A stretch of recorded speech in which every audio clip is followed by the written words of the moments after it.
What's going on, you guys? AJ Tucker with AJ Self Defense, man. I like to hop on here and talk about stories that you can't really practice on the mats. There's no fighting against it or anything like that. Just things you have to watch out for. And I don't know how you watch out for something like this. It's crazy and unexpected. It hit this community hard. This video is about Amy Murray. She poisoned her husband with antifreeze, and then she set the house on fire. She did this so she could be with her lover, who is in prison and charged for murder. She is a nurse in prison, and this is who she's trying to get with.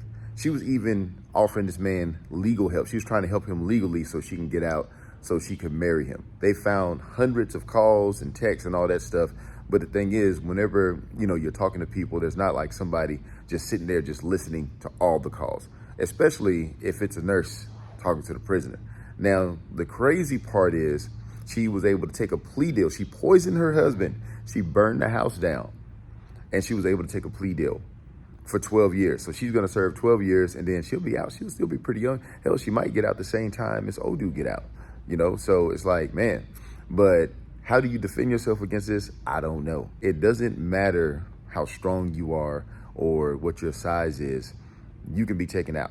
You can be taken out anytime, anywhere by anybody. Or if that guy was out of jail, she could have got him to do it, or she could have got some other guys to do something to this guy that she wanted to take out.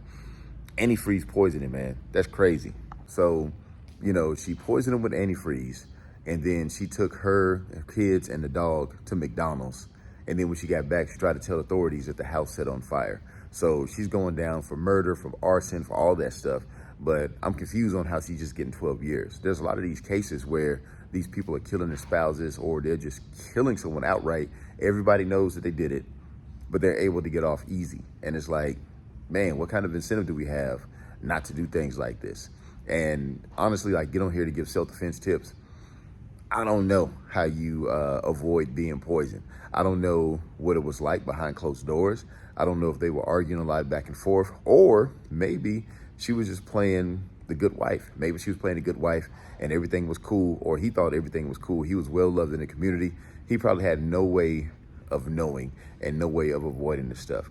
I mean, what do? Do you have like a taste tester, who can, drink your drinks all the time? I can't even give tips on how to defend yourself against this. The crazy thing is, she was trying to play it off, man. She was getting Facebook messages, like whenever it happened and nobody knew, she was getting Facebook messages talking about, oh, I'm so sorry this happened to you. And, she played the role. Now, again, I normally get on here to give self-defense tips.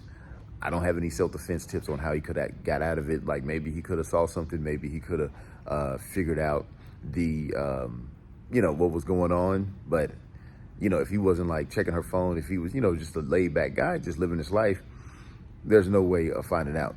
But I do want to talk about how, yes, you got to defend yourself, but also the system has to be set in place to where things don't happen. And a big problem in prisons, a lot of these guards and a lot of these workers and a lot of these employees are getting themselves in trouble by messing with the inmates, getting an inappropriate relationship with the inmates. And if you are a male or a woman and you're involved with one of these inmates, they will put the battery in you to do something absolutely crazy. They'll put the battery in you to lose their mind. And when I say put the battery in you, I mean just persuade you, convince you, because I'm sure, talks going back and forth with that guy, he's in jail for murder. And so if she says, hey, I'm going to take out my husband, and I'm going to do this and get him out and get you out of here, he's not going to say, oh, girl, I don't want you to do that. You're going to get in trouble. He was like, yeah, he's probably like, yeah, that's a good idea. Go ahead and do that.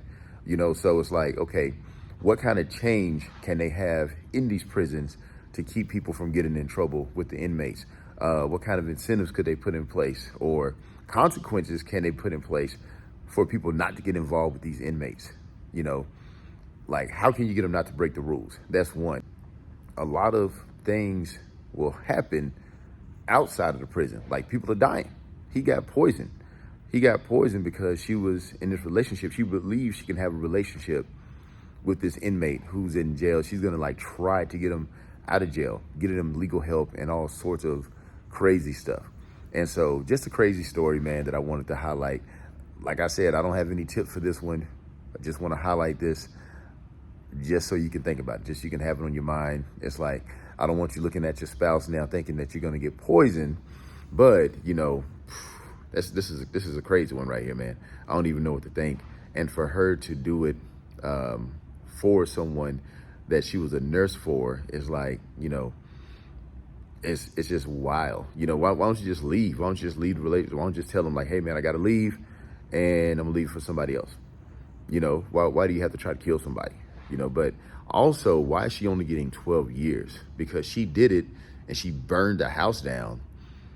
How can she get a plea deal? That's what I don't understand as well. Anyway, man, comment in the section below. That's all I got for this one. I'll see you on the next one.